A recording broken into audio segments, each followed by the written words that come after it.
गरीब सास की 3 प्रेग्नेंट बहुओं पर बारिश का कहर। चंदा अपने तीनों बेटे अखिलेश, प्रमोद और सागर की शादी पूनम, आरती और कविता से करके उन्हें बहू बना लेती है। बहुओं, आज से इसे अपना ही घर समझो, इस कलश को गिराकर अंदर आ जाओ। तीनों बहुएं गृह प्रवेश करके अंदर आ जाती हैं और अपनी सास के पैर छूकर आशीर्वाद लेती हैं। जुग जुग जीती रहो, सदा सुहागन रहो बहू। मेरा ये घर इतना तो बड़ा नहीं, मगर आज से तुम तीनों इस घर की लक्ष्मी हो। चंदा के तीनों बेटे जैसे तैसे मजदूरी करके अपना घर चलाते हैं। वहीं तीनों बहुएं अपने पतियों की थोड़ी सी कमाई में ही गुजारा करने लगी। माँ जी, खाने में क्या बनाए? जो ठीक लगे वही बना दो बहू। जी माँ जी। आरती, सुबह की आलू की सब्जी ऐसे ही बची हुई है, किसी ने छुई तक नहीं। मैं रोटी बना देती हूँ, रात को यही सब्जी चल जाएगी। रात में वह अपने सास और पति को खाना परोसती हैं। ऐसे ही दिन बीतता है और वो तीनों गर्भवती हो जाती हैं। माँ जी, आप बहुत जल्द दादी बनने वाली हैं। हम तीनों प्रेग्नेंट हैं, हमें अपना आशीर्वाद दीजिए माँ जी। जैसे ही तीनों बहुएं आशीर्वाद देने के लिए झुकती हैं, तभी चंदा आंसू भरी आंखों से कहती है, जुग जुग जियो मेरी घर की लक्ष्मियों, दूधो नहाओ, पूतो फलो। ऐसी हालत में तुम्हारा झुकना ठीक नहीं। जब ये बात उन तीनों के पतियों को पता चलती है तो वो भी बहुत खुश होते हैं। क्या सचमुच हम तीनों भाई पिता बनने वाले हैं? अब तो हम तीनों को अब और भी ज्यादा मेहनत करनी होगी, क्योंकि माँ जैसे तैसे मजदूरी करके 100-200 कमा के रोटी चल रही थी, मगर हम अपने आने वाले बच्चों को अच्छी जिंदगी देना चाहते हैं। और वैसे भी माँ, बरसात का मौसम आ गया है, ऐसे में मजदूरी का काम कहाँ मिलता है? तुम तीनों क्या कहना चाहते हो? माँ, दरअसल मैं अखिलेश भैया और सागर भैया बहुत समय से सोच रहे थे कि हम शहर जाकर कमाएं। वैसे भी यहाँ बरसात में बेरोजगार बैठने से अच्छा है हम वहाँ फैक्ट्री में महीने का 10-12 हजार रुपए कमाएंगे।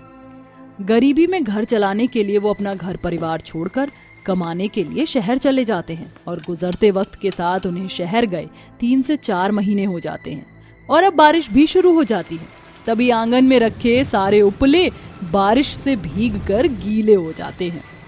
आरती, पूनम, जल्दी करो, हमें जल्दी से ये बचे हुए उपले उठाने होंगे। बेचारी तीनों गर्भवती बहुएं खुद बारिश में भीगकर बचे हुए उपलों को घर के अंदर लाती हैं और खाना बनाती हैं। वहीं अब हर रोज ही बारिश होने लगती है और एक दिन बहुत तेज तूफानी बारिश होती रहती है। इसके चलते गरीब चंदा की झोपड़ी की कमजोर छत जगह जगह से टपकने लगती है और चंदा को अपनी तीनों प्रेग्नेंट बहुओं की चिंता होने लगती है। हे भगवान, ये बारिश तो जैसे जिद्दी बच्चे की तरह बन गई है। पिछले 2 दिनों से ऐसे ही हो रही है। ऐसे तो मेरा घर ढह जाएगा और अभी तो मेरी तीनों बहुएं पेट से हैं।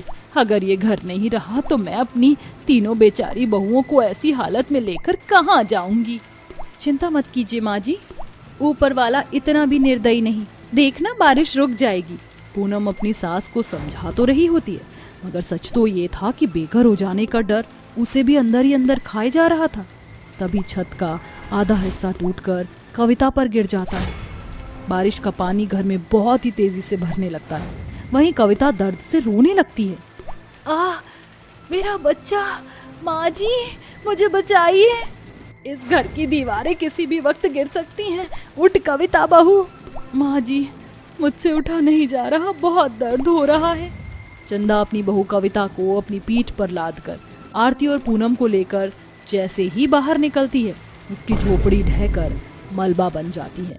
गरीबी से झुंझलाकर चंदा भगवान को कोसती है। आखिर तूने हम गरीबों से हमारे सर की छत छीन ही ली, अब कहाँ जाऊं मैं अपने घर की लक्ष्मियों को लेकर।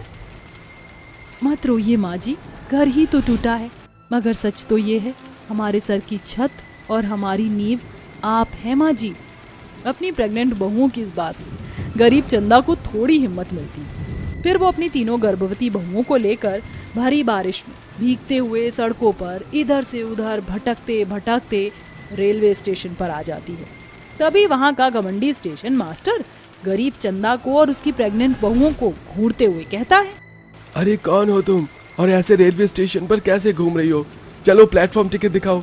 मेरे पास प्लेटफॉर्म टिकट नहीं है भाई साहब, इस बारिश में मेरा घर टूट गया है, मेरे बेटे कमाने के लिए शहर गए हुए हैं। जब तक वो नहीं आ जाते मुझे और मेरी बहू को यहाँ स्टेशन पर रहने दीजिए। अगर तुम चारों को यहाँ रहने दिया ना तो फुटपाथ के सारे भिखारी भी यहाँ आकर जम जाएंगे। ये रेलवे स्टेशन का प्लेटफॉर्म है, फुटपाथ नहीं। चलो भागो यहाँ से। ऐसा करते हुए स्टेशन मास्टर चंदा को धक्का देकर भगाने लगता है। अरे आप इस तरह से हमारी माँ जी को धक्का मत दीजिए, हम जा रहे हैं। स्टेशन से भगाए जाने पर वो गरीब सास रेलवे स्टेशन की एक सालों से बंद पड़ी पटरी पर आती है, जहाँ चारों तरफ कूड़ा कचरा और गंदगी भरी होती है। तभी चंदा को कचरे में पड़ा हुआ एक तिरपाल नजर आता है, जिसे वह पेड़ से बांध देती है और अपनी तीनों प्रेग्नेंट बहू के साथ वहीं रहने लगती है। जैसे तैसे सर पर छत तो आ गई। तुम तीनों को भूख लगी होगी ना? नहीं माँ जी, हमें भूख नहीं लगी, सच में। पिछले 2 दिनों से तुम तीनों ने कुछ भी नहीं खाया है और कहती हो कि भूख नहीं लगी। लगी है, मैं तुम्हारे लिए कुछ खाने को लाती हूँ। बेचारी गरीब सास अपनी तीनों प्रेग्नेंट बहू की भूख मिटाने के लिए बढ़ते बुढ़ापे में भरी बारिश में भीगते हुए काम ढूंढने के लिए निकल जाती है। कितनी देर से मैं काम ढूंढ रही हूँ मगर कहीं भी कोई काम नहीं मिला है। ऊपर वाले मुझ पर थोड़ी तो तरस खा। तभी अचानक से चंदा को सड़क पर चलते चलते कुछ गरीब बच्चे कचरा बीनते हुए दिखते हैं, जो बारिश से बचने के लिए सर पर बोरी ओढ़े हुए होते हैं। ए पकिया, वो देख वहाँ पर कितने सारे बोतल पड़े हुए हैं, चल चल कर उठा लेते हैं। हाँ चल जवन्नी। लाचार होकर वो गरीब सास बारिश में कचरा बीन कर भंगार की दुकान पर उसे बेचकर अपनी बहुओं के लिए जैसे तैसे थोड़ा खाना खरीद कर बारिश में भीगी हुई कपकपाती हुई आती है। देखो बहू, मैं तुम तीनों के लिए खाना ले आई हूँ, इसे खा लो। माँ जी, आपने भी सुबह से कुछ नहीं खाया होगा, आप थोड़ा खा लीजिए। अगर मैंने भी इस खाने में से खा लिया तो मेरी तीनों प्रेग्नेंट बहू को आधा पेट खाना पड़ेगा। नहीं, तुम तीनों खाओ बहू, मैंने डबल रोटी खरीद कर खा लिया था। अपनी प्रेग्नेंट बहुओं के ठीक से खाना खाने के लिए वो गरीब सास भूख मार कर रह जाती है। ऐसे ही समय बीतता है। बारिश के हर दिन बेचारी चंदा कचरा बीनकर अपनी प्रेग्नेंट बहुओं का पेट भरती है। अब तीनों को 8 से 9 महीने हो जाते हैं। वहीं तीनों के पति शहर से घर लौटने की तैयारी करते हैं। अखिलेश भैया, इस शहर में अब हम तीनों ने इतना पैसा तो कमा लिया है कि गांव में जाकर अपना कुछ कर सकते हैं। हाँ प्रमोद, अब घर चलते हैं। चंदा के तीनों बेटे ट्रेन में बैठकर घर आने लगते हैं। वहीं बारिश का कहर तूफान बनकर चंदा और उसकी तीनों बहुओं पर टूटता है, जब बारिश के पानी से पूरी पटरी भर जाती है और इसी बीच तीनों को लेबर पेन शुरू हो जाता है। माँ जी, मुझे बहुत दर्द हो रहा है। माँ जी, ये बारिश तो बाढ़ का रूप लेती जा रही है, हमारे बच्चों को बचा लीजिए माँ जी। ये भगवान, अभी तो सारी सड़कों पर पानी भर गया है, क्या करूं? तभी चंदा अपनी तीनों प्रेग्नेंट बहुओं को पटरी पर सालों से लगी एक टूटी फूटी ट्रेन में लाती है। तभी पटरी पर भरे बारिश के पानी में एक बड़ा सा कांच गरीब चंदा के पैरों में चुभ जाता है।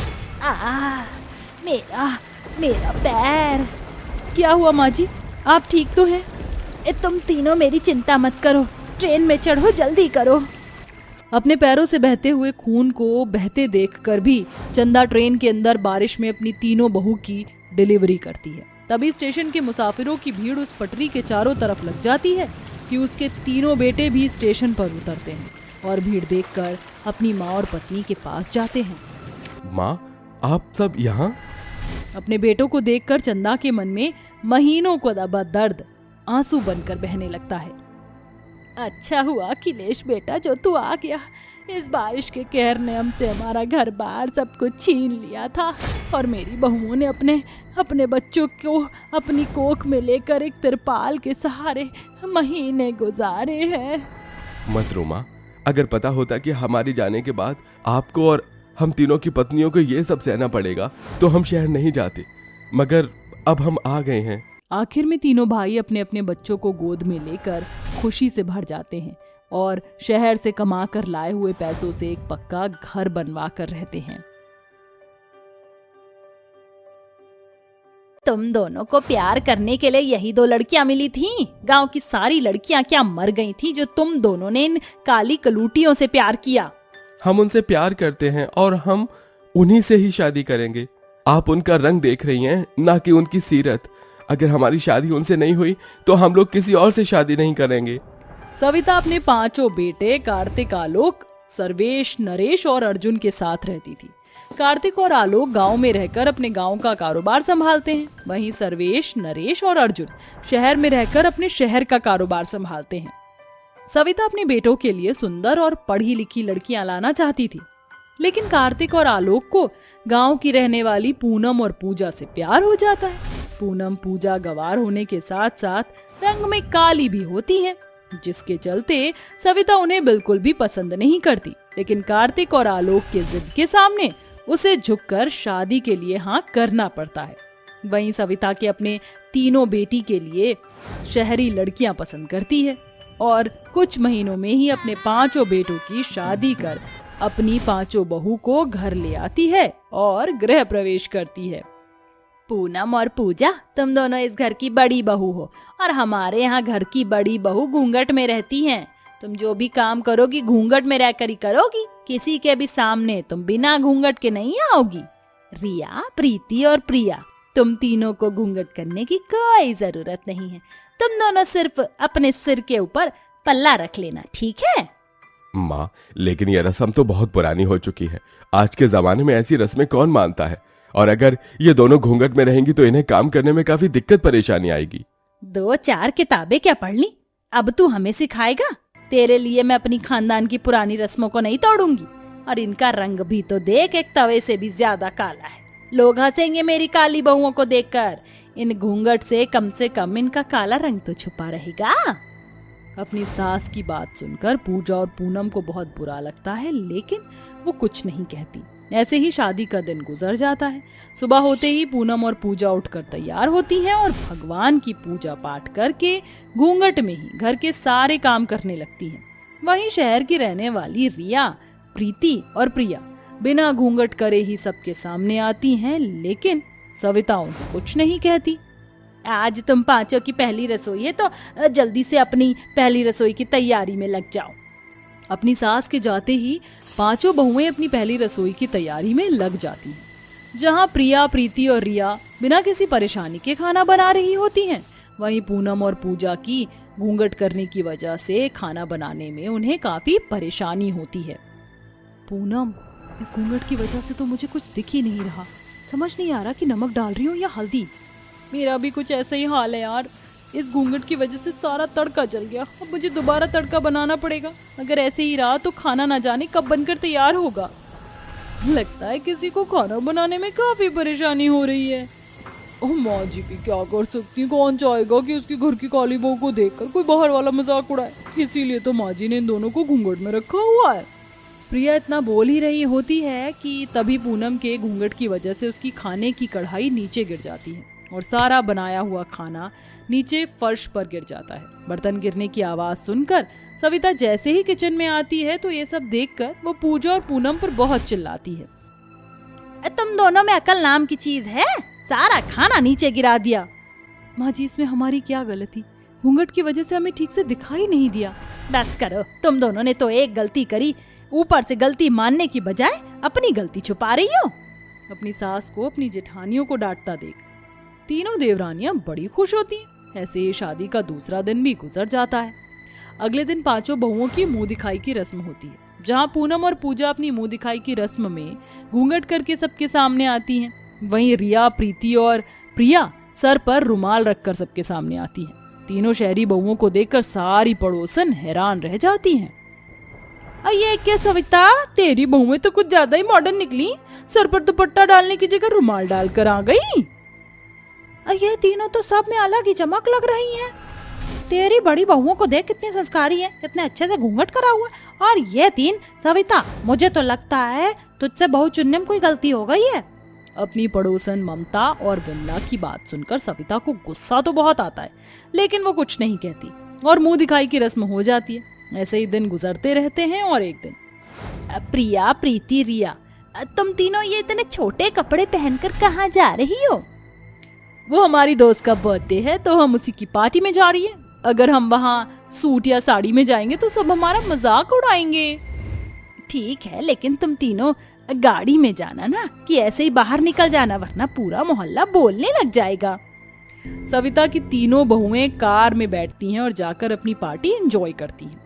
वहीं सविता के घर पर उसकी पड़ोसन शोभा आती है, जहाँ पूजा और पूनम घूंघट ओढ़कर शोभा का अच्छे से आदर सत्कार करती हैं और चाय नाश्ता देती हैं। और सविता, तेरी बहुएं तो बड़ी संस्कारी हैं, आते ही मेरे पैर छुए, मुझे पानी ला कर दिया और अब ये चाय नाश्ता। तू तो बहुत भाग्यशाली है जो तुझे इतनी अच्छी बहू मिली है, वरना आजकल की बहुओं को तो देखा है, लगता ही नहीं है कि घर की बहू है। शोभा इतना बोल ही रही होती है कि तभी प्रिया, रिया, प्रीति पार्टी करके वापस घर आ जाती है। उन तीनों को शॉर्ट ड्रेस में देखकर शोभा की आंखें फटी की फटी रह जाती हैं।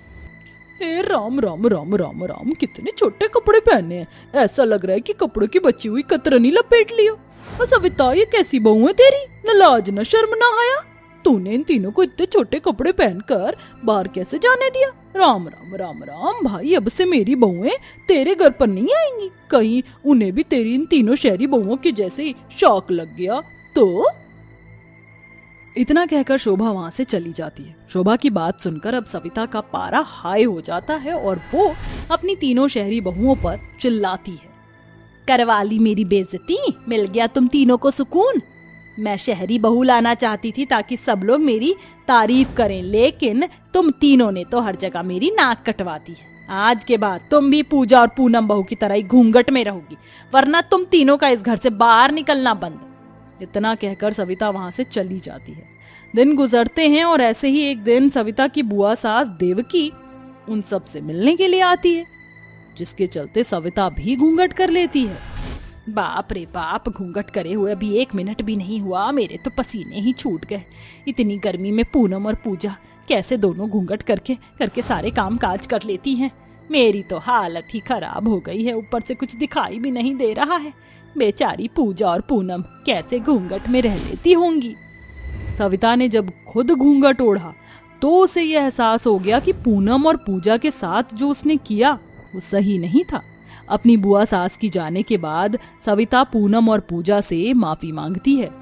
मैंने पुरानी रस्मों की वजह से और तुम दोनों के काले रंग की वजह से मैंने तुम दोनों को हमेशा घूंघट में रखा, लेकिन जब मैंने घूंघट ओढ़ा तो मुझे ये एहसास हुआ कि तुम दोनों को कितनी परेशानी होती होगी। आज के बाद तुम दोनों को घूंघट करने की कोई जरूरत नहीं है, तुम दोनों बिना घूंघट के ही रहोगी, अपनी तीनों शहरी देवरानियों की तरह ही। जो भी मैंने तुम दोनों के साथ किया उसके लिए मुझे माफ कर देना। अब पूनम और पूजा बिना घूंघट के आजादी से अपने ससुराल में रहती हैं और तीनों शहरी बहुएं भी अब पूजा और पूनम से अच्छा बर्ताव करती हैं और पांचों बहुएं खुशी खुशी ससुराल में रहती।